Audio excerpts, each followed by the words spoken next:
ಆತ್ಮೀಯ ಸ್ನೇಹಿತರೆ, ನಿಮಗೆಲ್ಲರಿಗೂ ಒಂದು ನಿಗೂಢವಾದಂಥ ಒಂದು ಸ್ಥಳನ ನಿಮಗೆ ಪರಿಚಯ ಮಾಡಿಸ್ತಾ ಇದ್ದೀನಿ. ಒಂದು ಭಾಳ ವಿಚಿತ್ರ ಅನುಭವ ಇಲ್ಲಾಗಿದೆ ನಮಗೆ. ಇದೊಂದು ದುರ್ಗಮವಾದಂಥ ಸ್ಥಳ. ಈ ಜಾಗಕ್ಕೆ ಯಾರು ಹೋಗೋದು ಭಾಳ ಅತಿ ಕಡಿಮೆ, ಯಾಕಂದರೆ ಇಲ್ಲಿ ಕಾಡು ಪ್ರಾಣಿಗಳ ಕಾಟ. ಇದು ಒಂದು ದೊಡ್ಡ ಏಕಶಿಲಾ ಬಂಡೆ.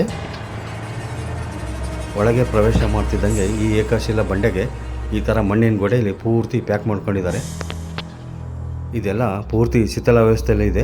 ಮುಂದಿನ ದಿನಗಳಲ್ಲಿ ರಿಪೇರಿ ಕಾರ್ಯ ಮಾಡೋ ಒಂದು ಕಾರ್ಯಕ್ರಮನ ಹಮ್ಮಿಕೊಳ್ತಾ ಇದ್ದೀನಿ. ಇದು ಎಲ್ಲ ರಸಸಿದ್ಧರು ಇಲ್ಲಿ ತಪಸ್ಸು ಮಾಡಿದಂಥ ಮಹಾನ್ ಸಿದ್ಧಿಪುರುಷರು ಇದ್ದಂಥ ಜಾಗ ಇದು.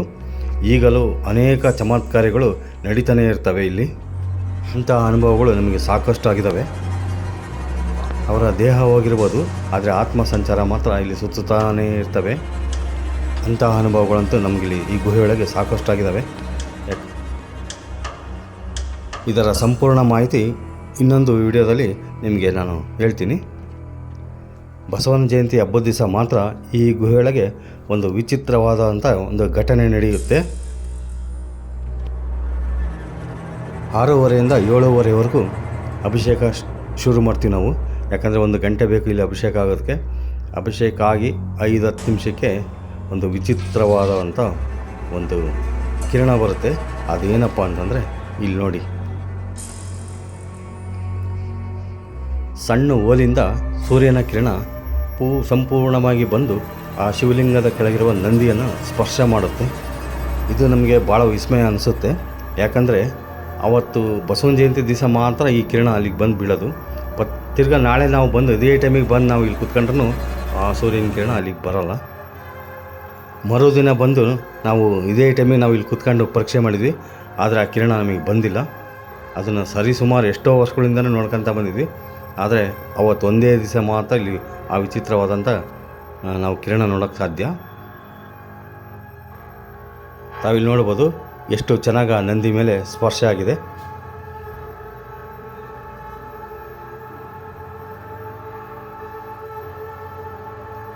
ಈ ಕಿರಣ ನಮಗೆ ನೋಡ್ತಾ ಇದ್ದರೆ ಎಷ್ಟು ಖುಷಿ ಅನಿಸುತ್ತಂದರೆ ಮನಸ್ಸಿಗೆ, ನಮಗೆ ಎಷ್ಟು ಕೋಟಿ ಕೊಟ್ಟರೂ ನಮಗೆ ಸಮಾಧಾನ ಆಗಲ್ಲ. ಅಂಥ ಒಂದು ಅದ್ಭುತವಾದಂಥ ದೃಶ್ಯ ನಾವು ಕಂಡು ನಾವೆಲ್ಲ ಪುನೀತರಾದ್ವಿ. ಅದು ಬಹಳ ಹೊತ್ತಿರಲ್ಲ, ಬರೀ ಒಂದೇ 1 ನಿಮಿಷದಲ್ಲಿ ಆ ಸೂರ್ಯಕಿರಣ ಆದೋಗುತ್ತೆ. ಅದಾದ ನಂತರ ಮತ್ತೆ ನಾವು ಅಲಂಕಾರ ಶುರು ಮಾಡ್ತೀವಿ. ಅಲಂಕಾರಕ್ಕೆ ಸುಮಾರು 1.5 ಗಂಟೆ ಟೈಮ್ ಇದಕ್ಕೆ ಬೇಕು.